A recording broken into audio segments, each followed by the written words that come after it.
are discussing environmental issues, many are talking about action projects. Simply put, an action project is outlining a plan in order to take action to move toward attaining one or more goals. We are a grade 7 and 8 class from Goulburn Middle School. Our school is part of the Ottawa-Carleton District School Board, and we are situated just outside the community of Stittsville. We are part of the nation's capital city of Ottawa, while we also enjoy the green space of Stittsville and the surrounding farmland and rural areas. Throughout the current school year, we have learned about ecosystems, the environmental impact of human activities, and climate change. In the fall, we enjoyed filling our gardens with 270 tulip bulbs, and in the winter, we enjoyed games and learning in the forest. We have a strong foundation of knowledge and understanding of the interconnectedness of the natural world and our place within it. This is our story of participating in the Anthropocene Classroom Challenge over 8 weeks through inquiry, research, community networking, classroom challenges, and the making of this documentary. In order to begin the story of our experience, we need to start at the beginning. We captured our whole experience from the day before we started this challenge. The first thing I did as the facilitator of this experience was present the idea, engage the students' interests. Today is March 8th. And I am one day away from discussing with my students a really amazing opportunity that we are very well positioned to engage with. It is the Anthropocene Classroom Challenge. And I'm really excited about being able to participate in this opportunity, given that our classroom focuses very much on environmental well-being. And we look at water systems, we look at quality of life around the world, we look at equity and inequalities. We look at sustainability, and we use systems thinking on a regular basis. So I get to talk to my students about it tomorrow. My student teacher, Mr. Roberts, will be present. I've had some students away recently. So once we're all together as a class, we're going to get into it, and we're going to see what the next 8 weeks encompasses. But one thing I know for sure, this is going to be the most authentic way, I think, for our students who already value nature, to connect with it, to learn about our local and regional systems that can be a part of this positive change we want to see.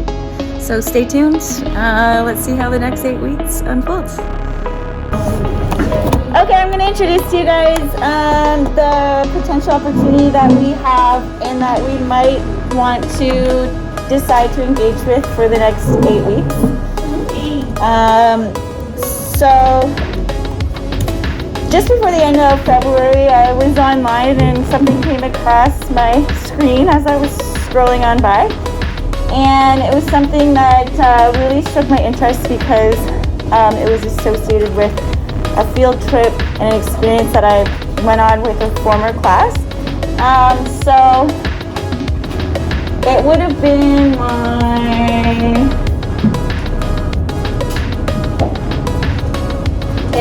this class in 2019. We went to the National Art Gallery and we looked at an exhibit. It was having to do with a new geological era that they're starting to talk about now. And are you aware of geological eras and what they are? No. We'll learn more about that. So each kind of time frame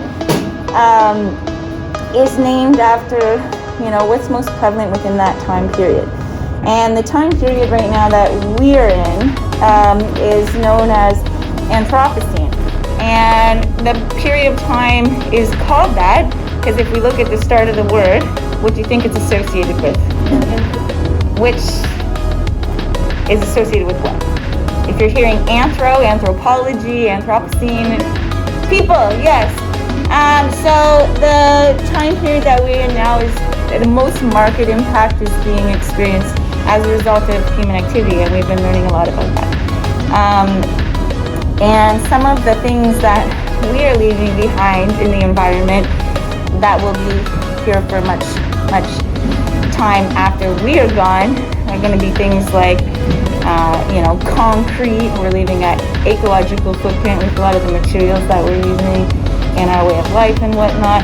And we are also marking the landscape, tunneling through mountains. You would have in the geographic inquiry topics, you would have seen a lot. The mining, the resource extraction, all those things contribute to changing the world as we know it. Even deforestation. If you go and you clear cut a forest, it's kind of a little bit like succession.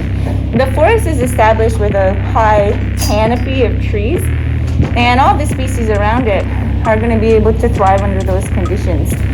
But when you go and you clear cut, suddenly that canopy is gone, and what you have is a regrowth that resembles largely a monoculture. You don't have a variety of different species when that kind of growth starts to occur. You have one, two, few species. What happens is that really impacts biodiversity because you have less vegetation, less sources of food, less resources for those species to be able to utilize. So Anthropocene is something that I'm really interested in. I'd like to just project what I saw online that was so interesting to me, and then just kind of gauge your interest and see if maybe kind of the way I'm thinking is something that inspires you as well to take part in. So I will pick it up and show you what we might potentially be able to do with this project. The way I'm thinking about this project, we will be able to cover water systems curriculum, and we'll be able to look at water systems on a deeper level, I think, than I ever have before on a local, regional level. I think we'll be able to look at urban development.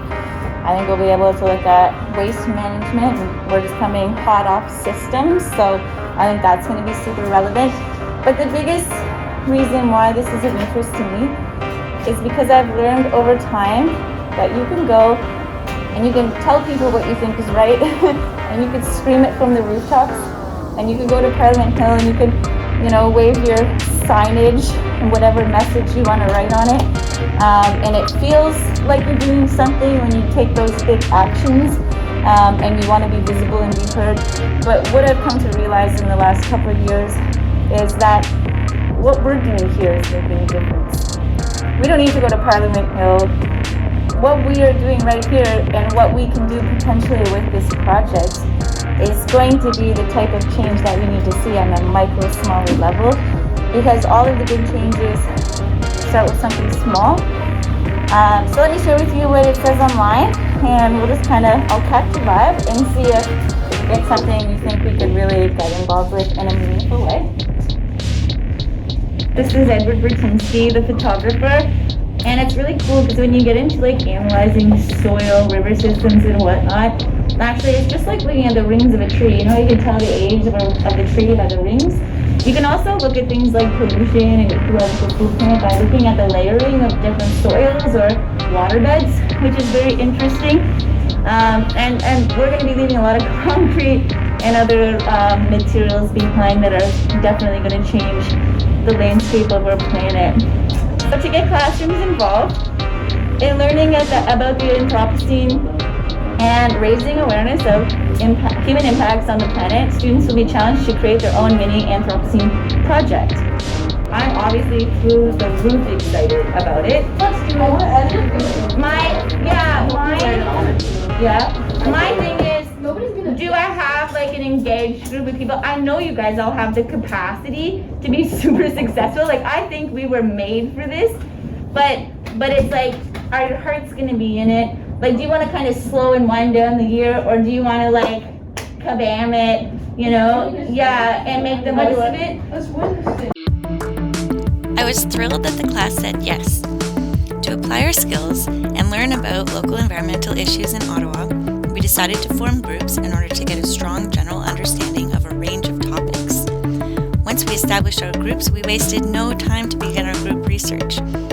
We also decided to invite some local community leaders into our classroom for interviews to expand the scope and depth of our learning. Yeah! Congrats, guys. Okay, I'm gonna Do it! Yeah! 3, Yeah! 1. Okay, can I You guys send are it then? hilarious. Send it! Yeah, Yay! Get it! Send it. Get it! Let's go! Alright, go get it, Tiger. Ben, come on, man. You're such a ham. I'm in it. Send it, Amelia. Got this. Send it, Jasper, send it. Yeah.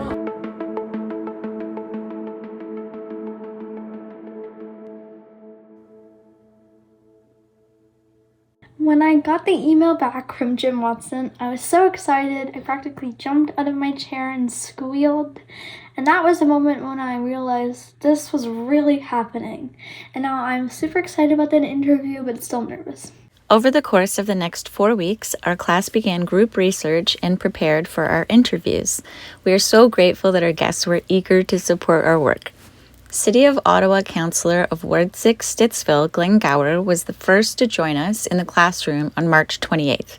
He provided us with a lot of information across a range of topics, and his visit boosted our excitement and momentum for our project. Mayor of Ottawa, Jim Watson, came to GMS on April 6th. Mayor Watson expanded our awareness on city initiatives like the city's $80 million investment to develop cycling trails, as well as the city's official plan and green space master plan. He also described the CSST that prevents surface runoff and wastewater from overflowing into our waterways. It was an energizing experience to interview these community leaders about local environmental issues. David Chernyshenko visited us on April 7th. He is an author, speaker, sustainability consultant, documentary filmmaker, and has served 2 terms on Ottawa City Council. Prior to his visit, we viewed 2 of his documentaries. Powerful Energy for Everyone was absolutely eye-opening, a must-watch, and the second, Bike City, Great City, was enough to inspire us to get out as a class on a cycling field trip. Colleen Gray is a local Indigenous artist. We believe big change starts small, and that people invest when they start with the heart. So Colleen's perspective, values, knowledge, and stories resonated with our sense of environmental stewardship. Colleen founded the Art for Aid project, a program that works to ensure that quality art and program supplies are available to Indigenous youth and schools in remote areas. On May 3rd, we were very fortunate to meet virtually with Ottawa Riverkeeper Laura Rainsborough to learn about their organization's important work and valuable volunteers. We completed cool class challenges, grew produce from produce, and spent a lot of time information finding and solution seeking. Now it's time to turn it over to the students. This is Big Change Starts Small.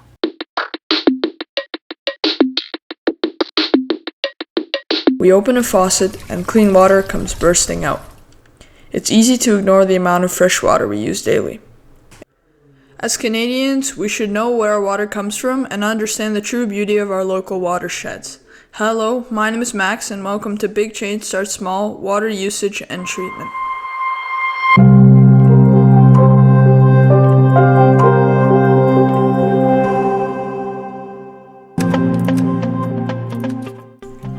Ottawa is known for its beautiful waterways and systems for recreational use like skating in the winter or being a primary source for water treatment. It's quite easy to understand why Canada is a premier ecotourism destination, with so much of the love for this nation shared by locals and tourists alike, revolving around getting out on the land or water to connect with nature. So many of the amazing nature destinations in Canada are here locally in Ottawa. These watersheds are all sentiments of how amazing Ottawa really is. Let's dive into some of them. The Ottawa River. The river is in the provinces of Ontario and Quebec. It is named in honor of the Algonquin word to trade, as it was the major trade route of eastern Canada at the time.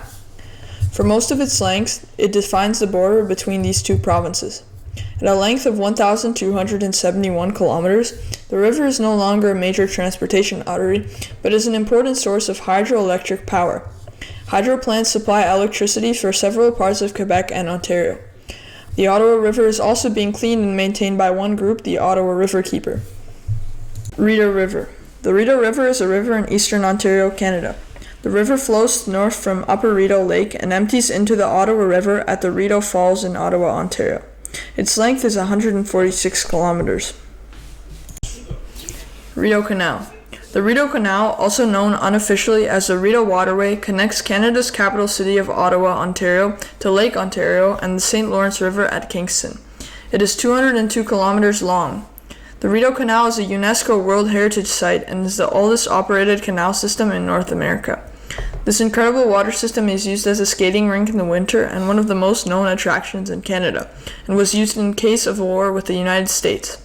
It played a pivotal role in the early development of Canada and encouraged shipping, trade, and settlement of Upper Canada by tens of thousands of immigrants.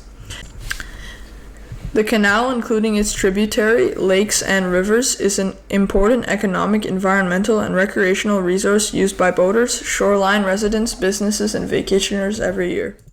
These systems and so many more native to Ottawa have such amazing histories, and we are so lucky to have them. Many countries around the world do not have the water to be sustained right now, including Mexico City, Afghanistan, Cambodia, Congo, Pakistan, Uganda, and so many more.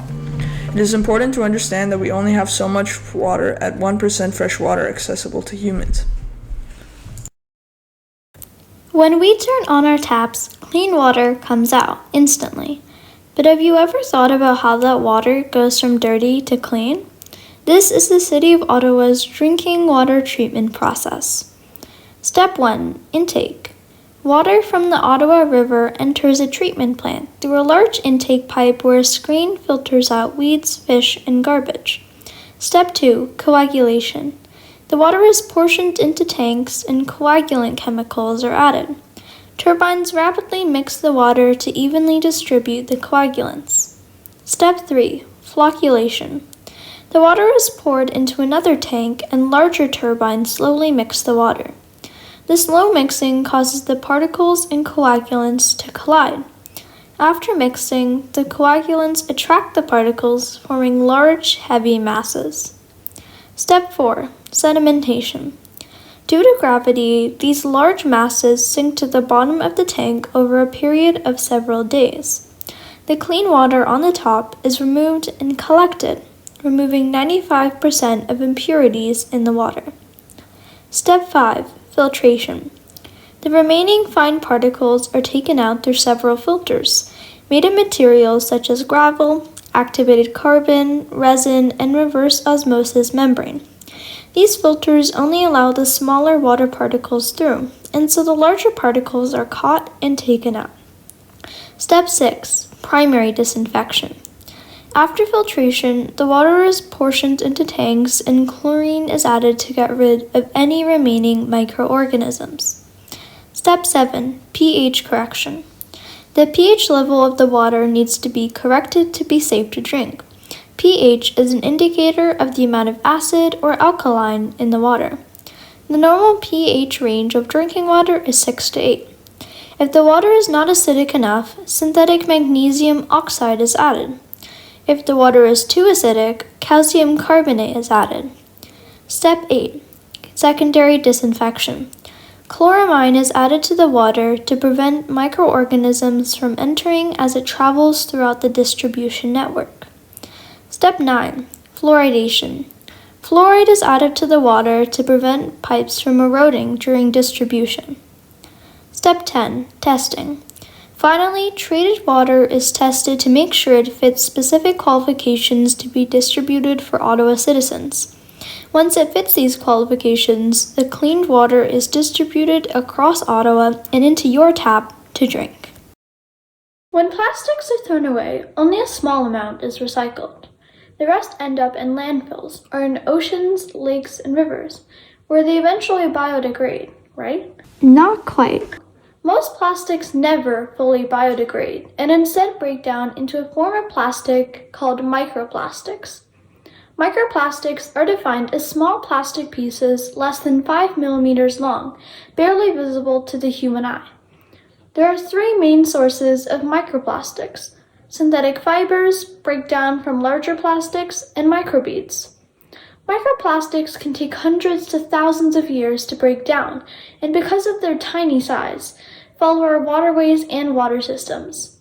In recent years, microplastic pollution has become an especially prevalent issue in the Ottawa River.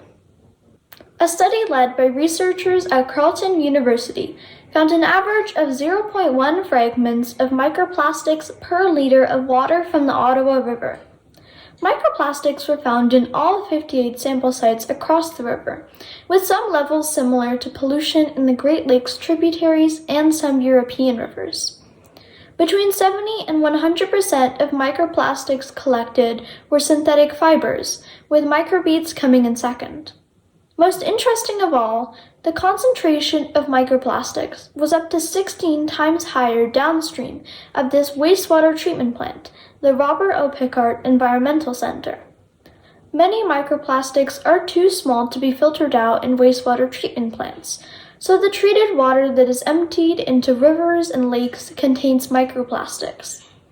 The study found microplastics in every water and sediment sample they took, showing that microplastics are extremely integrated into the Ottawa River. In June 2017, Canada banned the manufacturing, importing, and sale of toiletries containing plastic microbeads, a bead commonly used in exfoliating face masks and shampoos. While this does decrease microplastic pollution from microbeads, synthetic fibers in textiles and clothing contribute to the majority, as shown by the study, with 70 to 100% of microplastics found being synthetic fibers. These fibers are a very popular choice among clothing manufacturers as they have more durability, strength, and resistance than natural fibers.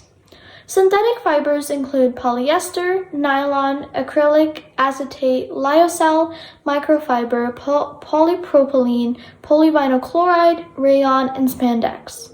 And these synthetic fibers are everywhere, especially in your clothes. When we asked our class to take a look at the materials in their clothes, we found that everyone's clothes contained synthetic fibers. Because of the small size of microplastics, they are easily ingested by animals. Plastics make animals feel full, but they don't actually give them any nutrients, causing them to die of hunger. Many types of plastics also release toxic chemicals which can cause a variety of health problems. According to a study by the IOP Conference Series, Earth and Environmental Science, microplastics caused various toxicological effects on multiple species of fish, such as mortality decrease, intestinal injury, inflammation, and deformities. Let's say this krill ate some fragments of microplastics.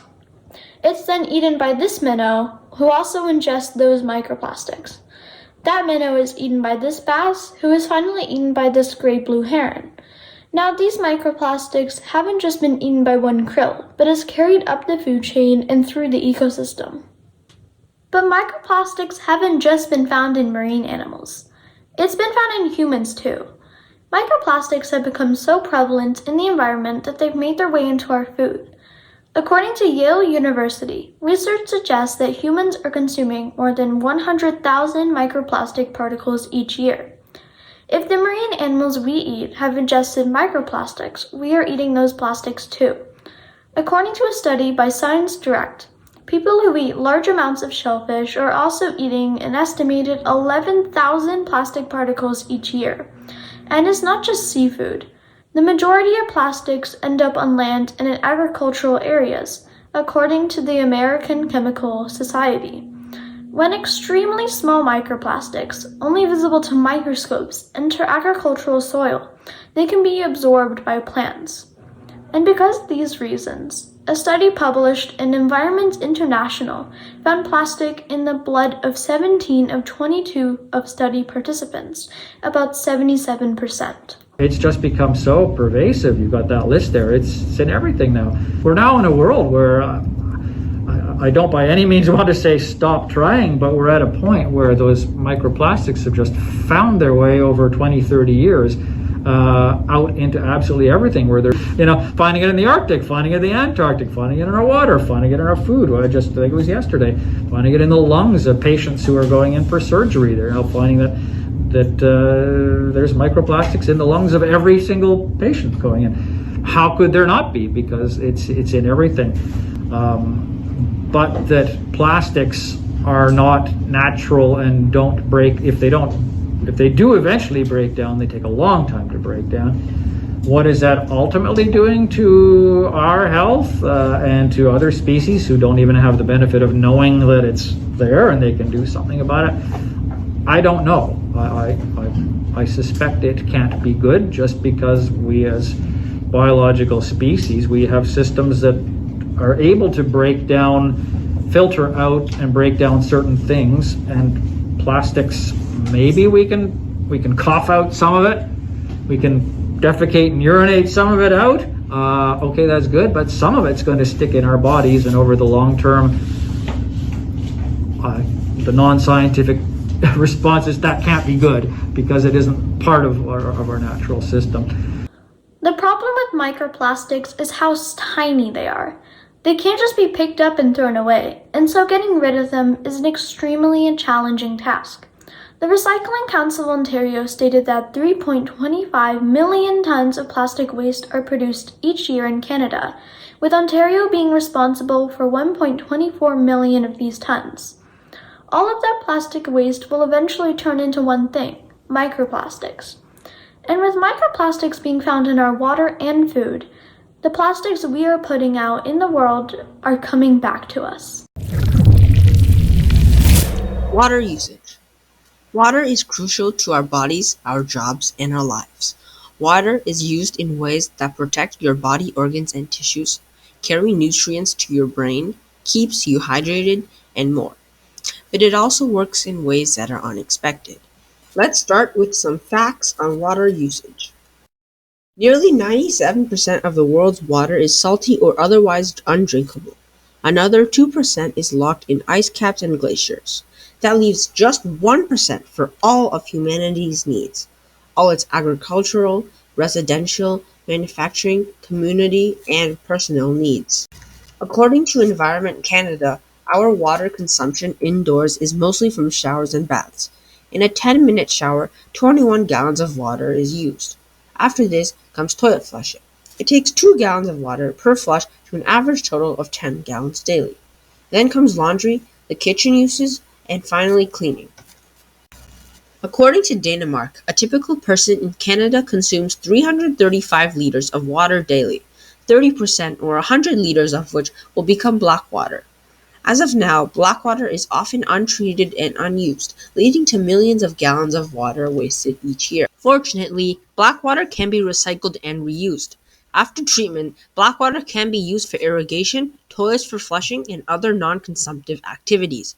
Despite the cost of treatment, if the entire community implemented a black water recycling system, each household could save around 14,000 gallons of water each year. The beneficial environmental impacts and the amount of water reused exceeds the cost of black water treatment plants.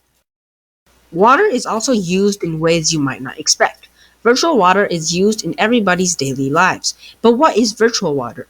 Virtual water is water that is used to produce products. For example, the amount of water used to produce a slice of bread is 40 liters. The average Canadian uses around 6,800 liters of virtual water daily. This truly accounts for all the water we use. Unlike Canada, many third world countries struggle to access fresh and clean water. According to Just a Drop, more than 800 million people don't have a reliable source of water. In most of these countries, it takes up to 6 hours daily to sustain a small community. Many organizations have been introduced to raise charities and funds to bring clean water to these communities. Examples include Hope Spring, Just a Drop, and Charity Water, which all have many thorough programs and projects dedicated towards bringing clean water. Some of these projects include community wells, rainwater harvesting, and filtration or disinfection plants. In winter, Canada gets snow, lots and lots of snow. All of this snow and ice presents a danger to vehicles on roads and pedestrians on sidewalks, so we use road salts to melt the snow and make the roads safe.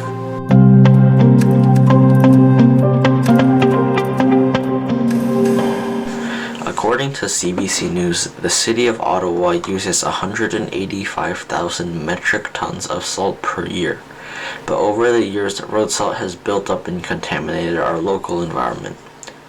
Our waterways are extremely salty and our trees are struggling to grow like those at Lansdowne Park. You know, at a place like Lansdowne Park, that there hasn't been that protection already put in place for trees. I mean, you can see it just if you look around any community, the edges of sidewalks and so on, you'll often see dead grass or difficulty growing things. So most road salt used is sodium chloride. Sodium chloride is used to help lower the freezing point of ice essentially melting it. Guidelines established by the Canadian Council of Ministers of the Environment state that 640 milligrams of chloride per liter of water is considered acutely toxic to aquatic species, meaning short-term exposure may cause adverse effects.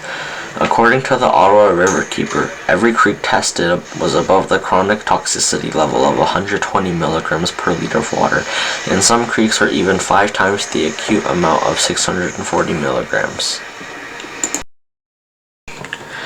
So how did this affect the environment? At high concentrations, chloride can be fatal to many aquatic species. With chloride levels in Ottawa so high, many aquatic species are affected. Many aquatic plants are unable to grow due to the amount of chloride in the water and soil, as the chloride can create formations of salty pockets near the bottom of lakes where no plants or animals are able to survive. These chloride levels are also able to kill aquatic animals and affect their reproduction. Increased chloride levels also causes more cyanobacteria bloom. When cyanobacteria blooms, it produces cyanotoxins. Cyanotoxins are able to poison animals and humans who swim in it or consume the water. Although road salts are dangerous to the environment, the Government of Canada hasn't done anything to ban road salts, as they consider road safety more important than the environment, even though they recognize road salts as pollutants. Some places are using alternatives like beet juice, but many are not. But why did we even start to use road salts in the first place? I guess we have an expectation that our sidewalks and our parking lots and our driveways and our roads should never be icy, should never be dangerous, that there needs to be this perfect paved surface at all times of the year that we expect as a citizen. The City of Ottawa has tried to use alternatives, but they found them to be less cost effective. But we haven't found a cost-effective alternative to salt, and because of safety reasons, we have to salt the roads and the sidewalks so people don't get into accidents or slip and fall. So I know staff are always trying to find different methods. They often go to conferences and have discussions on what works and what doesn't. We're not a unique environment. We're cold in the winter, like a lot of other Canadian cities. And there's a product, I can't remember what it's called, it's sort of a calcite of some type that it is used, but I think it's about 7 times more expensive than salt. So you're always having this great battle between, environment and economy.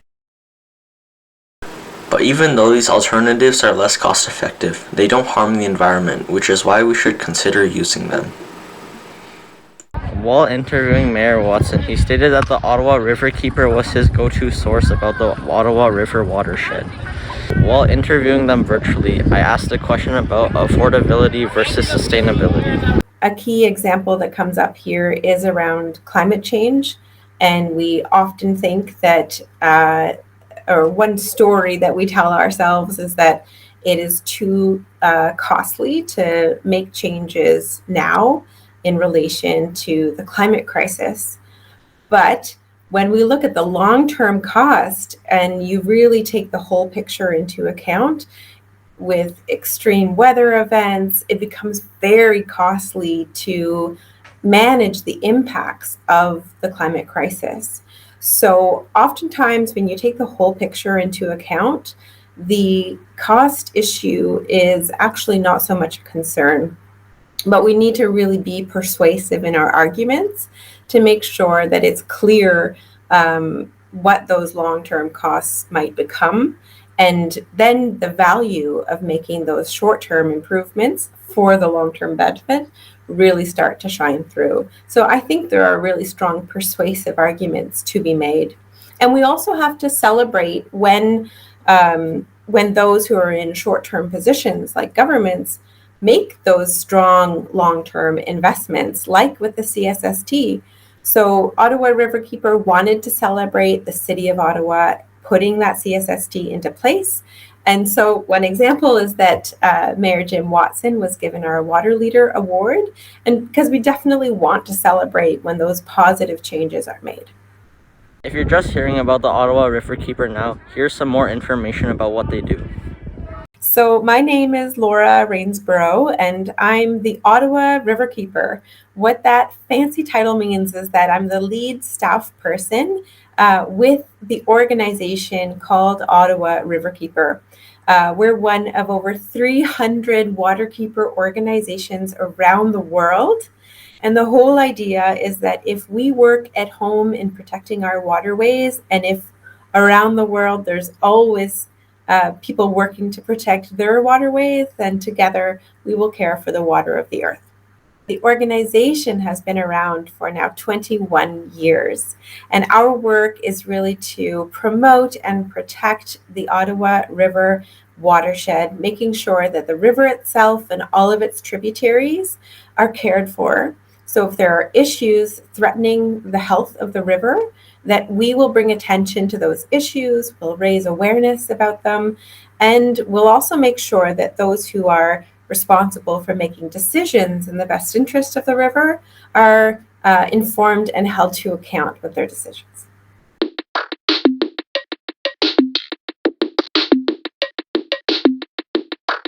The garbage collection process in Ottawa starts with every individual taking out the garbage.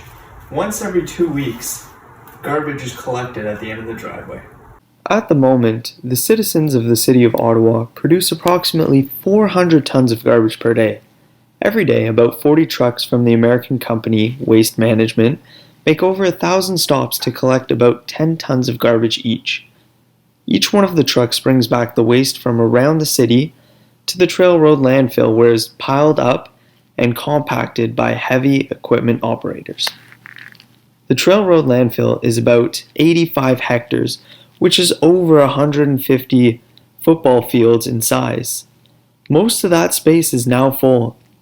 The waste piles are then covered with waterproof barriers before soil and grass are put over top of that. This is Ottawa's only city-run landfill. In 2036 to 2038, the landfill is set to hit capacity. If this occurs, we'll have to explore potentially opening up a new landfill. But at some point we're going to have to face the music and either have some form of expansion of the dump or a new dump or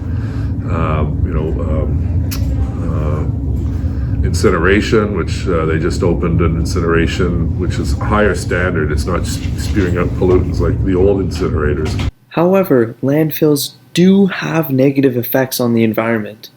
They produce greenhouse gases, leachate, which is a liquid that seeps from the landfills into the soil below, and possibly other harmful substances. As Mayor Watson mentioned, there are other options to explore besides creating another landfill, such as potentially using incineration for waste. This method is being used in other parts of the world and is quite effective. The Swedes, as you saw in this film, if you've all seen it or some of you did, they actually took the approach, at least in some municipalities, of saying, why load all of that on the consumer? Yes, at the front of the pipe, we need to be banning, regulating products that are ultimately polluting and can't be disposed of or reused. So let's just eliminate those. But of all the rest that we still allow, there's a myth around incinerators, which is everything just gets thrown in. All these things that could be recycled and could be reused just get thrown in. No, they don't just say, give us everything and we'll burn it. They say, you need to take, first of all, we'll regulate, then you need to stream out these things, and then only the residual things that come for burning will we burn. Then if we're going to burn it, we need to do it in as clean a manner as possible, a really high-tech system that creates very little air pollutants. Of the air pollutants that come out, we capture them so they're not actually making it out into the air. They're scrubbed out of the system. But not only that, when we're generating that heat, when we're burning, we're not just wasting that heat, we're making steam, which goes out into the community and heats our buildings. And maybe we're generating electricity too. So it's a systematic approach of not just saying, okay, waste, that's one issue, and then electricity, heat, and air quality are a different issue. No, we're going to do it all together. These tips will also help you reduce your waste. This is increasingly important as we will soon no longer have access to the Trail Road landfill. In response to this, the City of Ottawa has also adopted a zero waste vision. We decided to ask a few of our guests for some suggestions on how we as a community could help extend the lifespan and further reduce our waste output.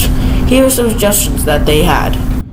Yeah, let me think about that for a moment, because there's so much we can do. We have a survey out right now, and it's got dozens of different ideas and different options. I think one thing I'd say is we have to help put a message out to people and educate people that you do have to take action. Like, doing what we've always done is not going to work, and sometimes those actions might be a little bit more complicated. Like, it might take you another 5 minutes a week to sort your garbage, and there's a lot of people who don't want to take that extra effort. They just don't want to have any extra time or any extra burden. If we really care about our environment, and if we really care about solving this issue, we do have to be willing, all of us, to step up and take on more responsibility. Our class has taken on a challenge to see if we can reduce our waste output. Now let's see how much garbage we normally produce once every 2 weeks. Hello, my name is Ethan, and today is our family's garbage day. Hi, I'm Vanessa, and this is how much waste my family creates in a week. Hello, my name is Rishi Cole, and I'm a part of Grade 7 Sony Center, and today I'm doing a trash review. So today I have 2 bags of trash, one here, and 2 bags of recycling. Hey, it's Max. Today I'm just going to be showing you our garbage use over the week. So it's garbage day today, and we used 1 black bin and 1 garbage bin. So our blue bin we haven't taken out yet. It's still in the garage, but it's also just 1 blue bin. Hi, we're 2 members of the Sony family. We are just getting a baseline number for quantity of our garbage this week. It's week 1 of our waste reduction challenge, and this is our garbage for the week. We got 1 bin. We used to be a 2 bin family, but last year we reduced our waste from 2 bins to 1, and now we're actually at about 3/4 full, with a plan to further reduce our garbage moving into the next couple weeks. Yeah. Hello, Ben here, and I'm here to talk about my family's garbage. So as you can see, we have 2 blue bins and 2 black bins. We have 3, actually, compost bins and 2 garbage bins. However, we only fill up 1 garbage bin about every 4 weeks. I live in a very large family of 7, and so this is a huge accomplishment for us. So we accomplish this by having large amounts of compost, as you can see there. And whenever we have recycling, we always take care to rinse it out and put it in the recycling instead of putting it in the garbage bin. So that's how you can all help to make sure that the landfills don't fill up as fast as they are currently. Hello, my name is McAllen, and as you can see here, my family has a black bin, that's blue, a blue bin, compost, and a small garbage can. We are proud that we have a small garbage can because we know that you can assort different things into the respective bins. And some people might not know this, but you can put aluminum foil in the blue bin. And even though these seem like cardboard and they go in the black bin, if you see the City of Ottawa guidelines, they actually go in the blue bin. So there's a little pro tip for you. My family and I grew much of our own produce. We grew tomatoes, cucumbers, hot peppers, chives, and broccoli. We had such a successful growing season, we have not bought tomatoes or hot peppers since last summer, since we cut and froze the excessive leftovers for cooking. We are beginning to plant all our starters for this summer. This year we are growing tomatoes, green onions, broccoli, bell peppers, hot peppers, cucumbers, and chives. We all need to be properly recycling. Let's see how the recycling system works in our city. Similar to the waste collection process, recyclables are picked up on alternating weeks, the black bin the first week and the blue bin the next week. Each recycling truck makes over 1,100 stops per day. They are then brought to recycling facilities where they are manually checked for open bags, garbage, bulky plastics, and scrap metals to be removed from the system for some manual sorting and looking for unacceptable items such as packing peanuts. Next, a ballistic separator removes two-dimensional items like film plastics and sometimes plastic bags by moving them up a conveyor where 3D items will fall down. The recyclable materials are then brought to a large magnet which separates recyclable metals. The plastic and paper materials are then brought toward two infrared sensors to identify the types of plastic.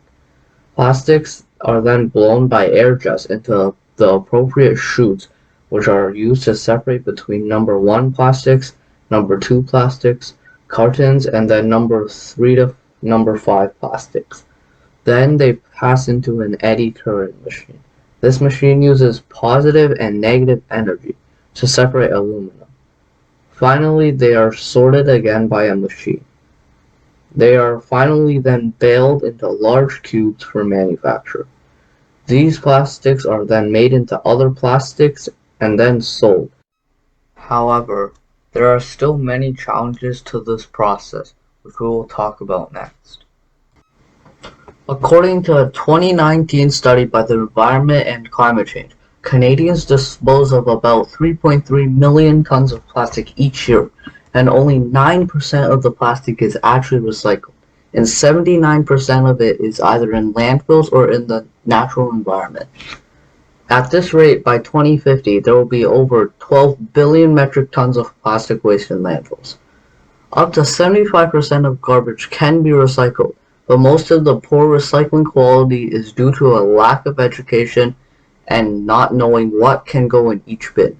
Most people know it is good for the environment, but don't know what goes where and ends up putting it in the garbage. This leads to non-recyclable things being put into recycling bins and vice versa. For one thing, a lot of plastics we put in the blue bins is not easily recyclable, or not recyclable at all, due to the use of complex mixes and materials in the plastic packaging. Many plastics produced by companies are not recyclable. Many of these plastics are known as single-use plastics. Single-use plastics, as the name suggests, is single-use, which means that it cannot be recycled. Some of the reasons for this include the material used to make them could be made primarily fossil fuel-based chemicals, also known as petrochemicals. Canadians also put a lot of waste in their blue bins that belongs either in the garbage or the organic bins. The contamination is how much non-recyclable materials or garbage that ends up in a recycling system.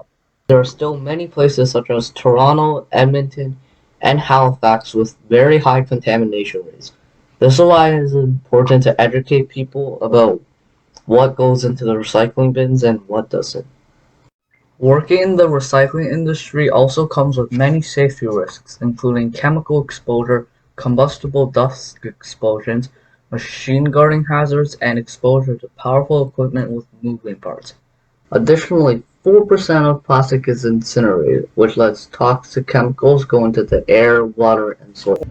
For the individual or the company to really recycle well takes a lot of time and effort, and putting it out in the right bin at the right place on the right day and hope the wind doesn't blow half of it down the street and on and on. The person who comes and collects it, does the right thing with it and it ends up in the right place. It's shameful. It's awful. And in some instances, 1 in 3 pounds of what goes in our blue bin shouldn't be there, says Mark Badger, the Executive Vice President of Canada Fibers. To avoid these problems, there are things we can do, like Google what should and shouldn't be in the blue bins. Make sure you double check your trash bin so you don't put plastic in it. And finally, remember, pizza boxes belong in the compost, not the recycling. You should make sure to wash all of your recycling to make sure your plastic is clean. Remember, if the plastic isn't clean, then they won't be able to recycle it. Even 1 spoon of peanut butter can make an entire batch of recycling either unusable, harder to sell, or degrade the quality. Doing these things could help ensure that you are recycling properly and contributing to a healthy planet.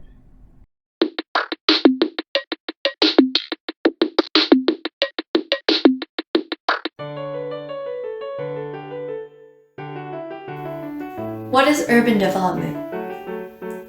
According to the Collins Dictionary, urban development is defined as the development or improvement of an urban area by building. In Ottawa, where the population is increasing rapidly, urban development seems inevitable. But what are the consequences to this action? Ottawa is a city that suffers from urban sprawl. According to Washington, D.C. National Academy Press, urban sprawl is classified as low-density, haphazard development spiraling outwards from urban centers. This is what's happening in Ottawa. Additionally, Ottawa is planning to expand its boundary by 1,350 to 1,650 hectares by 2046 to accommodate its population growth, instead of aiming to increase population density in the neighborhoods that we already have.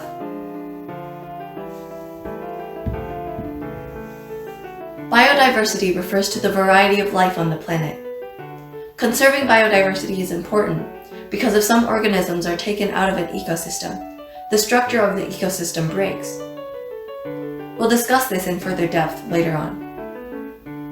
Ottawa contains many beautiful greenscapes containing a large variety of organisms. Without intervention, these ecosystems can sustain themselves for centuries. There are many things that lead to biodiversity loss, such as invasive species, climate change, and pollution. These are issues that we are currently facing.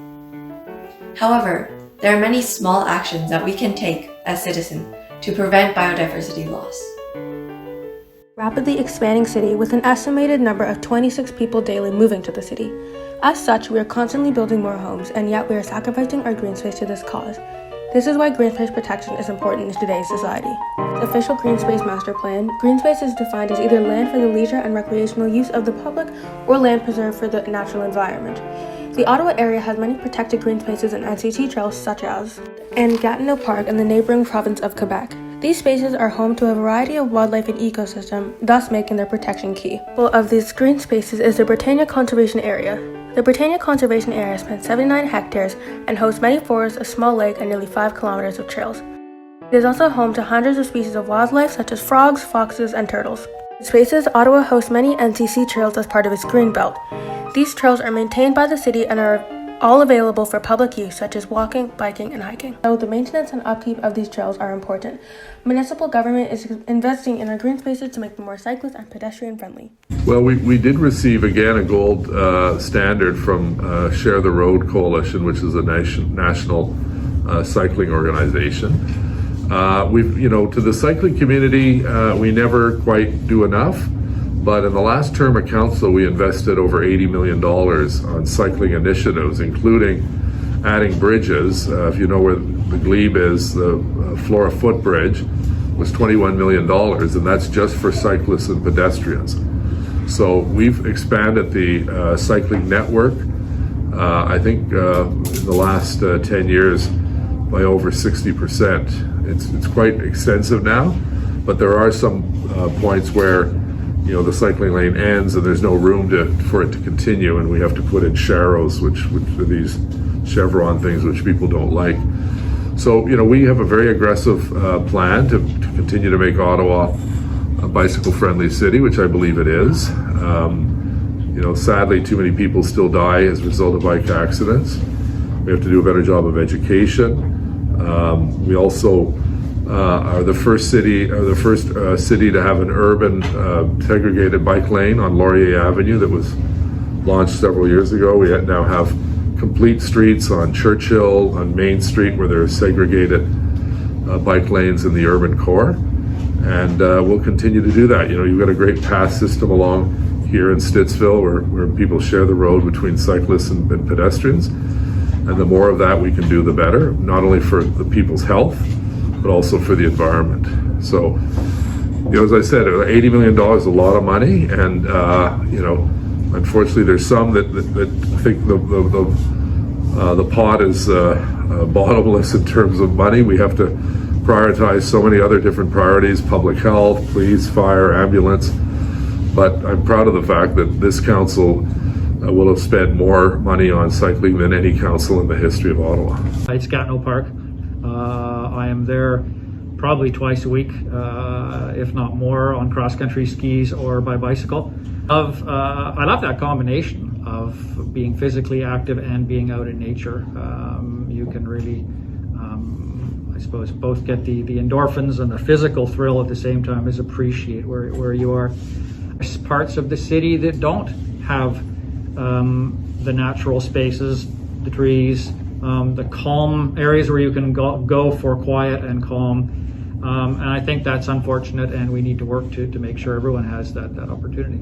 That juncture, there are 4 huge rivers that come into that area, and that area right there at Chaudière Falls is a very sacred and ancient place. There used to be many ceremonies done there on the rocks over hundreds and hundreds of years. Only in the past 20 years or so have people not been allowed to do ceremony there anymore. But the Indigenous groups from all over Canada would converge on that area and honor the water in that area for many years. And it would be a place for trade, where people could meet and marry and go separate ways, catch up on news, meet old friends, meet old relatives. So it's a very sacred place. And the water, as far as I'm concerned, if you don't have water, you don't have life. So for me, the water, looking after the water in the Ottawa region, because we have an abundance of it and it is wonderful, is really important. I love the Rideau Canal because of its history and its importance for recreation in the summer and in the winter. About 82% of Ottawa is rural, agricultural, or forest. People don't believe that, but when you include the Greenbelt and all the farms, there's like 650 farms, working farms in Ottawa. And it's quite remarkable that Ottawa is not just the suburbs or downtown, but it's a large swath of green space, which is great to have that amount of green space in Ottawa. I value every single piece of natural area in our community, but I have a few favorites. One of them is an area in Stittsville called the Kemp Woodland, and it's right near Sacred Heart High School. And one of the special things about that forest is there are some trees that are well over 200 years old, so some of the oldest trees in our community. It's also a forest that's been protected by the City of Ottawa, so it's recognized as an important ecological location. Another area that I'm really interested in is along the Carp River. It's called the Carp River Restoration Area, but the Carp River kind of travels between Stittsville and Canada, and there are a lot of really interesting spots along there. Within the Carp River, there's some endangered species, a lot of birds, a lot of water species as well. So those are a couple places that I think are really special and maybe underappreciated in our community. As a class, we went on a bike ride on some of the protected trails that Ottawa owns. We began at the Cardell Recreation Centre and biked on the Trans-Canada Trail to Bell's Corners. We then turned off onto the Greenbelt Trail and biked another few kilometers. We then backtracked to Shetland Park and then to the restaurant Law & Order, where we ate lunch. We stopped and took breaks at many spots along the way, such as Shetland Park and under the Highway 417. We went 28 kilometers total and managed this as a group of 19 in just a few hours. We encountered several equipment setbacks, but pedaled on nonetheless. We went from Stittsville to Bell's Corners in just a few hours. We reached a restaurant in less than an hour. Ottawa truly is an interconnected city. Everything is accessible with just a bike. We were a few minutes away from no less than 4 schools during our bike ride. Commodities, education, and entertainment can all be reached just by bike. The trails and bike paths provide an excellent and beautiful means to travel in Ottawa. Ottawa is an incredible community that is extremely connected. We traveled around Ottawa and explored many green areas. Our bike trip was the first field trip in many years and was an incredible learning experience.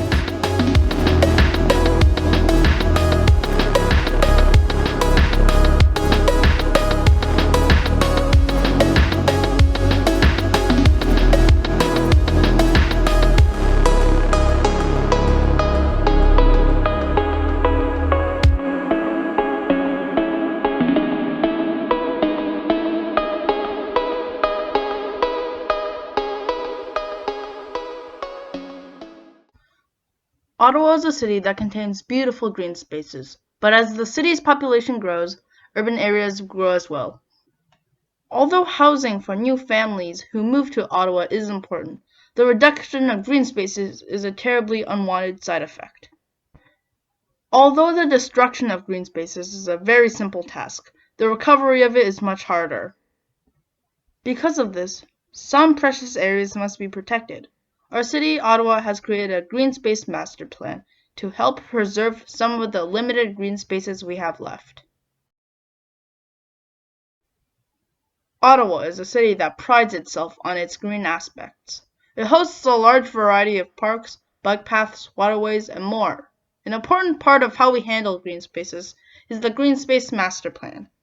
Although it was last updated over 15 years ago, in 2006, the Green Space Master Plan still addresses many problems about green areas in our city.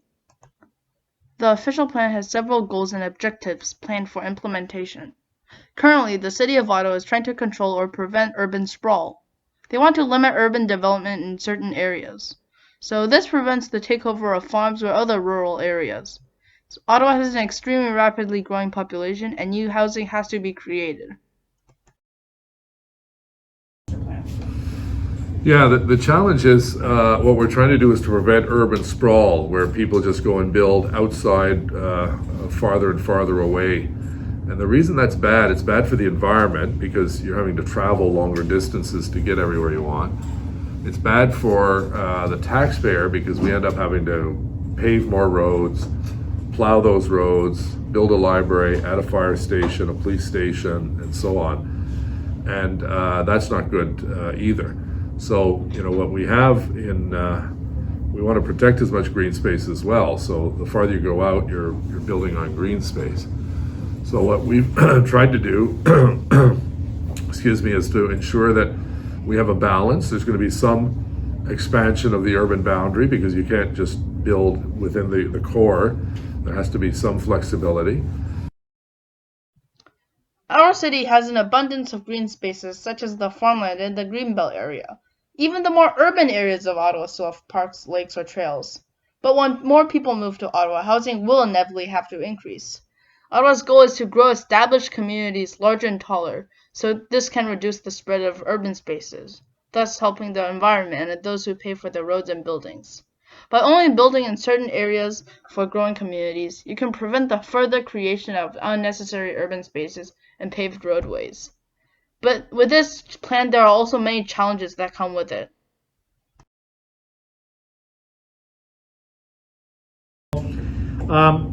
It is a huge challenge, whether it's protecting trees. Again, everyone loves trees, but not there. That one is in my way. I want to widen my driveway, or on and on the arguments that we get for why that tree has to go. Isn't it a shame those 10 trees have to go? Want to build a hospital? Oh, what a shame. 100 trees had to come down. Well, you could have put the hospital in a different place, right? So there's lots of reasons that people come up with for eliminating green space and cutting down trees. We have to be extremely vigilant if we do value that, as I believe almost all of us profess to.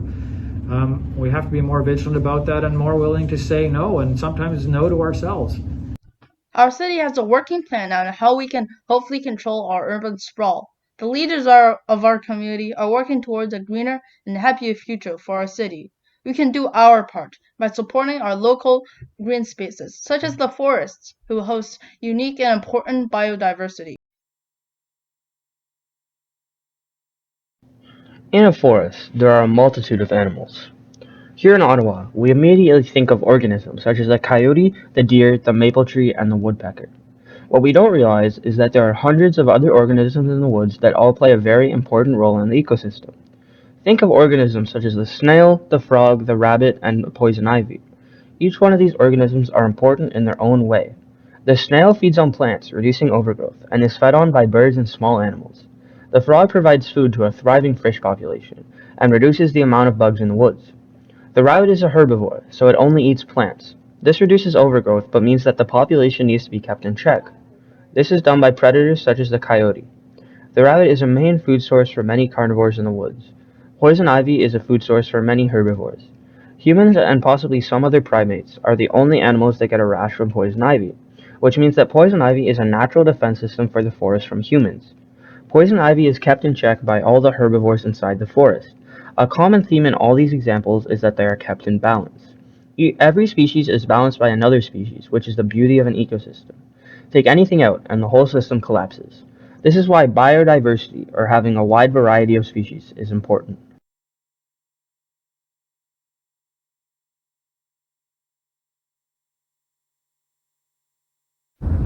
So, we let our backyard, we have an acre property, and we let our backyard, the central part of it, go back to wild. I'm telling you, you wouldn't believe what's back there. Beautiful. It's just incredible. We have rabbits and salamanders. We have a million different types of birds and butterflies. On a hot day, if you walk back there, it's several degrees cooler. And if you walk among the trees into the tall grass, butterflies will start to come up out of the cool grass where they're resting. We have little, plant pots with marbles and water that we hang from the trees so that the bees can get a drink, the butterflies can get a drink. We have rabbits and snakes and weasels, and we have everything back there. And it's a tiny little ecosystem, maybe twice the size of this classroom. Doesn't take much. The earth will take back as much as she'll take back a little bit of earth and produce 10 times. Everybody loves green spaces in theory, but we also love that I might be able to build my great new house on that piece of land that used to be green space. We like the idea that my commute might be shorter if the office I might work in could be built there, which happens right now to be green space. So protecting, it's easy to lose green space. It's incredibly difficult to get it back.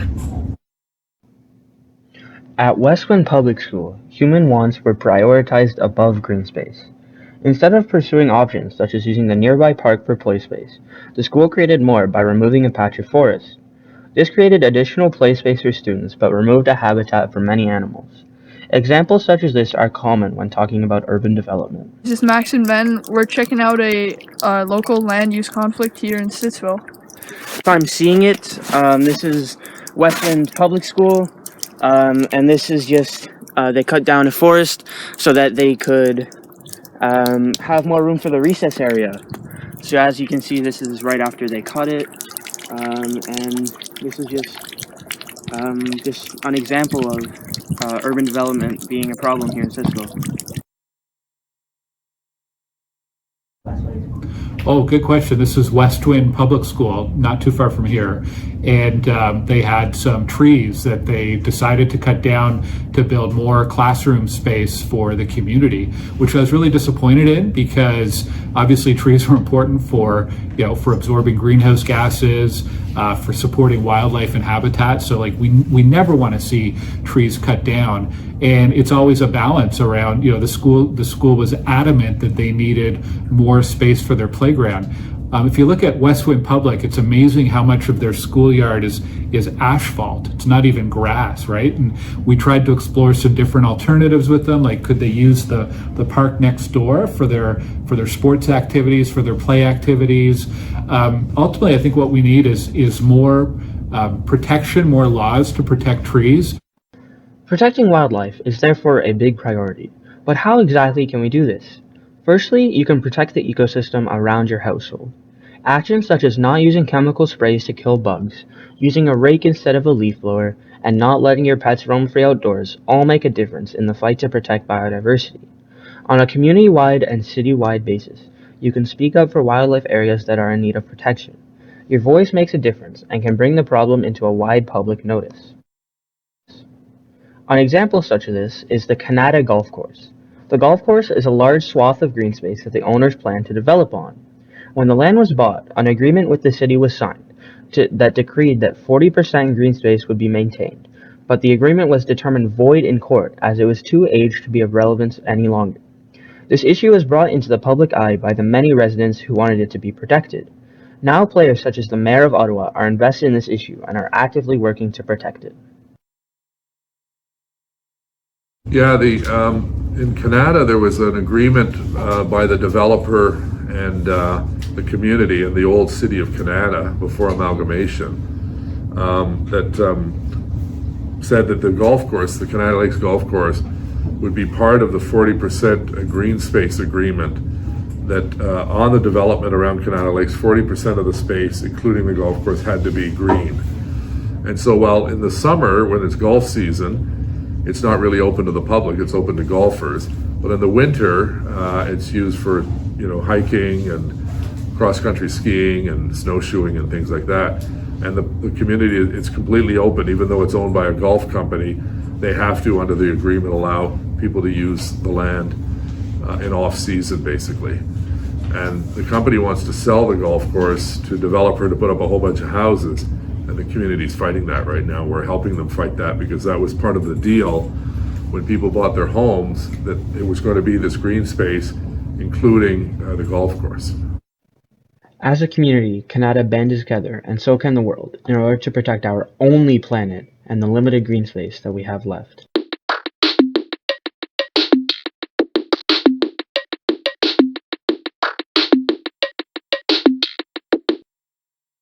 Around 99% of the world's population live in places where air quality levels exceed World Health Organization limits. While ambient air pollution affects developed and developing countries alike, low and middle income countries experience the highest burden, with the greatest toll in the Western Pacific and Southeast Asia regions. According to the World Health Organization, air pollution is contamination of the indoor or outdoor environment by any chemical, physical, or biological agent that modifies the natural characteristics of the atmosphere. Household combustion devices, motor vehicles, industrial facilities, and forest fires are common sources of air pollution. Air quality can affect health in various ways, including but not limited to lung development and lung-related diseases such as asthma. Particulate matter, or PM, and nitrogen oxide can be linked to chronic bronchitis. Wildfire smoke is believed to lead to an increased susceptibility to COVID-19 and higher deaths from it. Fine particulate matter can impair blood vessel function and speed up calcification in arteries. Exposure to traffic-related air pollution, can increase risk for cardiovascular disease. It is also believed to lead to non-Hodgkin's lymphoma. Air pollution affects everyone's health, but certain groups are at even higher risk. Almost 9 out of 10 people who live in urban areas worldwide are affected by air pollution, the WHO says. Children are especially affected by air pollution. Higher air pollution levels increase short-term respiratory infections, which lead to more school absences. Children who play several outdoor sports and live in high ozone communities are also more likely to develop asthma. Children living near busy roads are also at increased risk for asthma. Children with asthma who were exposed to high levels of air pollutants were more likely to develop bronchitis symptoms. Living in communities with higher pollution levels can cause lung damage. Living in urban areas where air pollution is much more significant is shown to have a greater impact. 35.67% of urban residents perceived air pollution in their daily life, 18.91% higher than the rate of their rural counterparts, according to BMC Public Health. Canada's per capita carbon dioxide emissions are at 15.32 metric tons, more than almost all other major polluters. Only the United States, Australia, and Saudi Arabia rival this amount. Contrary to popular belief, Canada is not an extremely green and eco-friendly country. Canada is the world's 9th largest CO2 polluter. There are 15,300 premature deaths every year in Canada that can be linked to air pollution, and globally there are 4.2 million deaths every year that are linked to air pollution. Ottawa has a long way to go to reach good air quality levels. There are tons of things that we can do to help the world's air. Transportation and heating are some of the biggest contributors to air pollution. You should consider taking one of the following actions to help the world's air. In our homes, can we move away from gas? We just installed an air source heat pump about a year ago now, which heats our house and cools it just from electricity, no longer a fuel that's being burned. And that's an improvement. Not entirely, because we still have the gas furnace that on the really cold days had to kick in, but it's using about 80% less. So again, around your own personal behavior at your age with decisions available to you, can we cluster our trips together so we don't have to say, oh, gotta go to the store, oh, gotta go to a sports practice or game. Can we cluster some of these things so it's one trip that's doing a few things and not out and back all the time, reducing the number of vehicles in a household and using them more effectively. Vehicles, the heating. Things like paints and cleaners. The solvents that we use to, clean my bike chain. I've been using a citrus-based solvent. A lot of bike shops have been moved that way about 15, 20 years ago. Same thing for cleaning my cross-country skis, taking the wax off. It used to be you just pour some Varsol on it and, it cleans really quickly, but man, those fumes are nasty. They don't just vanish. They go into the atmosphere and they are reducing air quality.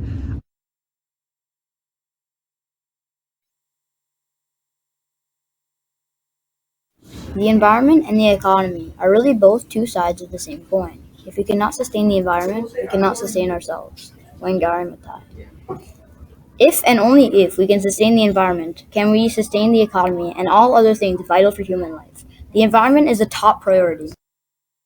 What is a green policy? Simply put, a green policy is any plan or policy that is related to the environment. A green policy can be enacted by anyone or any organization, large or small, ranging from federal governments to individual households. Big change starts small, and this cannot be truer for climate change action. Adamant resistance to climate change action has been backed up with statements alluding to the belief that combating climate change would be damaging to the economy. Yet they fail to realize that with the environment worsening, the economy will only worsen along with it. We must save the environment to save the economy.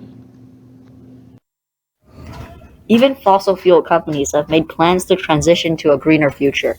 For example, Occidental Petroleum, a large international oil company, has partnered with the Canadian startup Carbon Engineering. This partnership plans on capturing and burying 500,000 metric tons of carbon dioxide annually. But this effort is only a reactive approach. The effort will reduce CO2 by withdrawing it and not by reducing the production of it. A circular economy is a systematic approach to economic development designed to benefit businesses, society, and the environment. In contrast to the take, make, waste linear model, a circular economy is regenerative by design and aims to gradually decouple growth from the consumption of finite resources, according to the Ellen MacArthur Foundation. A circular economy would recycle almost all resources consumed by humanity with only available waste. Renewable resources aren't wasted and finite resources are used longer and more smartly. This type of economy wherein producers and manufacturers would rely more on recycled materials rather than raw materials would be extremely beneficial for the environment.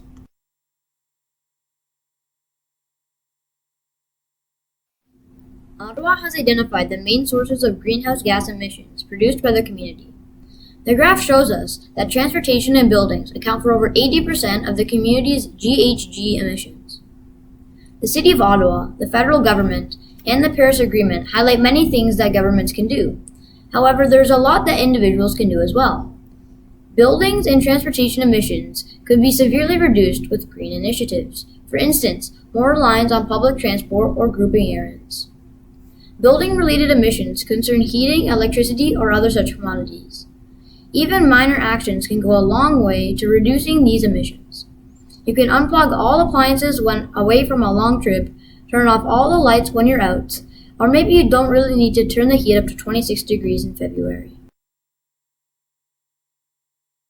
Every day we make choices. Some we know are right, and others we know are wrong. We have to make those choices, whether that should be flying less or driving less. We feel guilt, and we need to find other ways to be more eco-friendly. We need to concentrate on three main areas: where you live, what you eat, and the transportation you use. The energy that your house or apartment uses, the water it uses, and the heat it uses, and getting to places without using a motorized vehicle. Importing food and processed food use up a lot more energy than homegrown food. How you travel, which is connected to where you live, whether it's by car or train or airplane. Those all use up energy, and even though they can't always be avoided, we can lower our usage and dependence on them. A list of what I do, what my family does is a long list.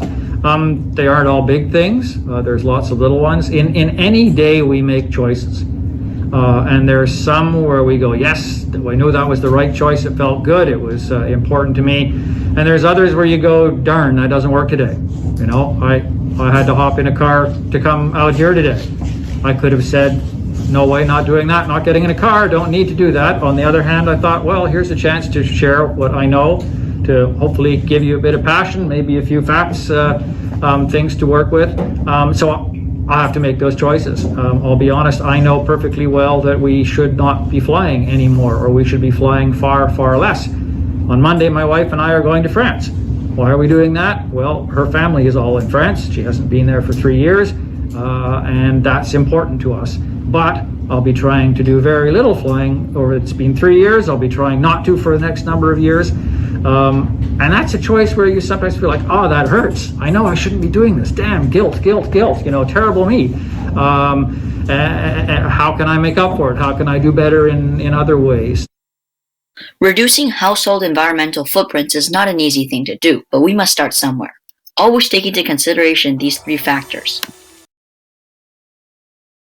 Sustainability. You've probably heard this concept at least once. We need to be sustainable. What we are doing is not sustainable. Use our resources sustainably. But think for a second. Can you explain what sustainability is? Simply put, sustainability is a delicate balance of meeting our needs while also ensuring the needs in our future. Environmental sustainability is no different. Our actions should always consider the future generations. Oftentimes, our actions may not be felt immediately, and this might be discouraging. However, they will surely have an impact on the future. Our current course of actions does not allow our future generations to meet their needs. It doesn't allow our biodiversity or our ecosystems to survive. Sustainability isn't just about us. It's about the generations that come after us, our ecosystems, the natural world, and our planet. This is why it's so important to use our resources wisely. Deforestation is one example. Our constant need for wood is having a widespread effect throughout the world, destroying habitats and sources of fresh air. The resources on the earth are limited, and they will run out eventually, so being sustainable is really important. An interesting idea comes from the indigenous people, which perfectly frames the idea of sustainability. This philosophy dates back to the ancient Iroquois. It is the idea of sustaining 7 generations in the future, and all decisions should be made in consideration of the future generations. Energy is one of the biggest concerns of sustainability. Take fossil fuels, for example. It's a convenient method to obtain energy. However, there is a finite amount of fossil fuels on this planet, and the burning of these fuels is one of the largest contributors to global warming, with its greenhouse gas releases. We can't rely on fossil fuels or oil, as they are estimated to run out in a couple of decades. This is the global energy consumption. We still depend heavily on oil, coal, and natural gas. This is Canada's energy production. Here in Canada, we use the advantage of hydroelectricity. However, if you look closely, the non-renewable energy source still amounts to a decent chunk of our energy production. Renewable energy sources like wind, geothermal, solar, hydropower, and ocean energy are all much more sustainable because they will not be running out anytime soon and do not deplete the world's resources because they are all part of the Earth's natural cycle. In addition, these sources of energy are much cleaner than fossil fuels and natural gas, without their greenhouse gas emissions. Now the question is, if renewable energy is so great, why don't we use it more often? There are some things that people can do to help the environment and sustainability. Living sustainably means to reduce the amount of resources or pollution in your everyday life. These are simple actions that can add up to help our planet. We talked about sustainable energy and the struggle to find clean alternatives. You can help by installing solar panels on your house. However, this may be expensive. You can also simply reduce your energy consumption by turning off the lights when you leave the room, hanging clothes for drying, and turning the heating down. Also, try to drive less. Walk to places that you can instead of taking the car, or use a bike to reduce carbon emissions. To reduce the amount of plastic pollution, you could try using reusable alternatives. You can also order less takeout, because generally the packaging includes a lot of plastic. Also, grow your own produce.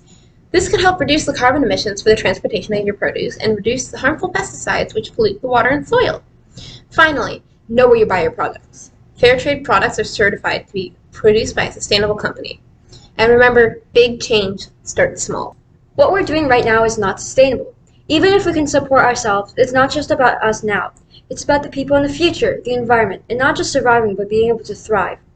Think about your actions and how it will affect the next 7 generations and the environment. Use renewable energy when possible, and don't waste energy. For example, turn off the light when you're not in the room. Purchase multiple-use products instead of single-use plastics. Don't buy things that will break quickly, or don't upgrade devices or cars unless it is necessary. There is so much you can do to be sustainable, and don't ever forget that big change starts small. The Earth is a very special planet and there is only one. The impact of everything we will do will be felt by the Earth and future generations, whether it's positive or negative. It's always important to value the Earth and be mindful of what we do. You have power. You're young people, and you're going to go forward and you're going to change this planet in ways that we can't even imagine right now because of the knowledge that you have right now. You're living through incredible times, and you're going to take forward powerful experiences into the future built on what you're experiencing right now. Our last challenge is our sustainability challenge. Growing produce from produce is easy and good for the environment. Did you know that you can save the seeds from your produce to plant and even regrow some produce? Our class extracted our own seeds and planted red peppers, tomatoes, and butternut squash, and we also planted kale and carrots. And we grew potatoes from potatoes. Growing your own produce yields fresher, organic foods, and gardening is relaxing and a mood booster. When strategizing to incorporate sustainable practices into your daily life, try growing your own food. Next time you use green onions, pop them in water until you can plant the roots. They will regrow quickly, and you will have new fresh onions the next time you need them. Thank you for watching our documentary, Big Change Starts Small. There are entry points for environmental education across all school subjects. Schools are places that can facilitate opportunities for stewardship and ecological literacy. I wasn't afraid to learn about environmental issues with my students, and this has led to a deeper understanding and connection with nature.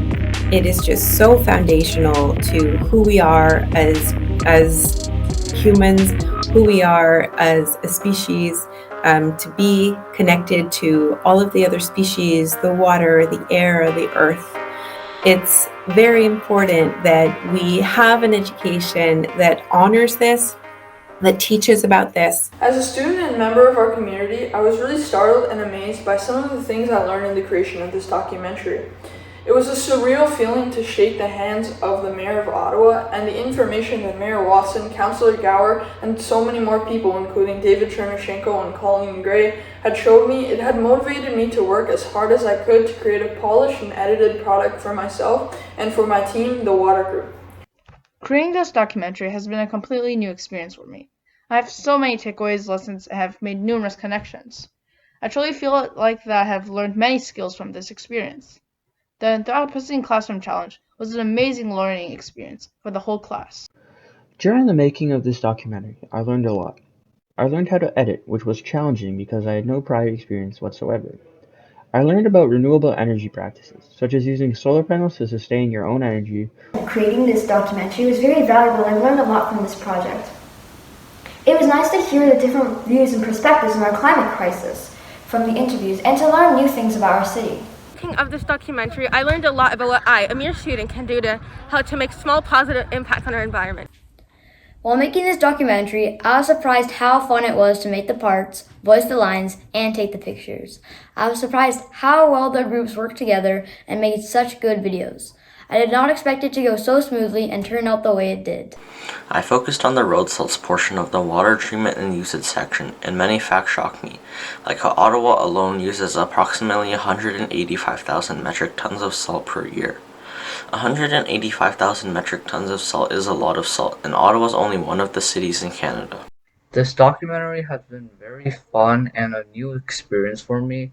I didn't really have any prior knowledge on editing and filming, and during the documentary I learned how to edit all the videos. I found the bike trip really exciting and I really enjoyed it. It was so much fun. I never even began to consider the possibility of a fact like 99% of urban residents are affected by air pollutants. Making this documentary was a wonderful learning experience.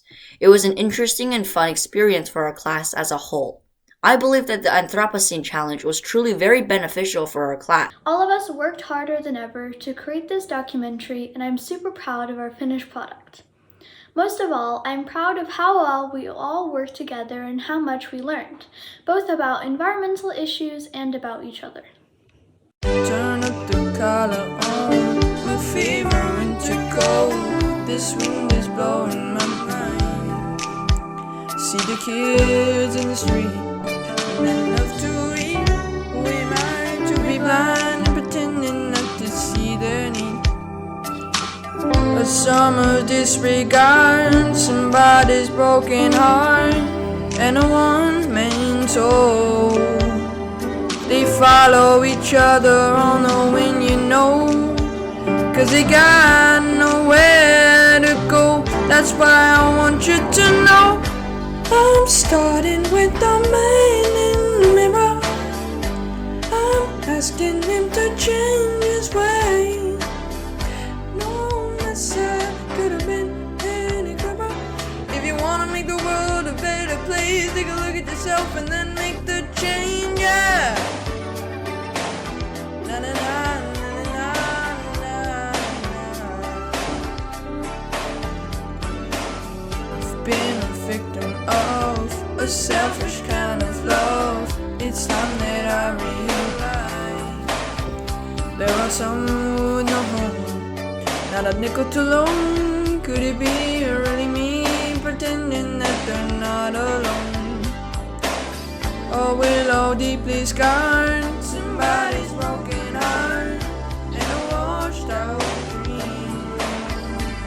They follow the pattern of the wind, you see, 'cause they got no place to be. That's why I'm starting with me. I'm starting with the man in the mirror. I'm asking him to change his way.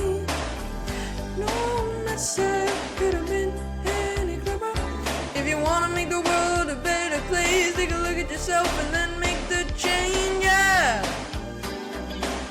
Na na na na na na. We hope that our work has inspired you to dive into local environmental issues where you live, because big change starts small.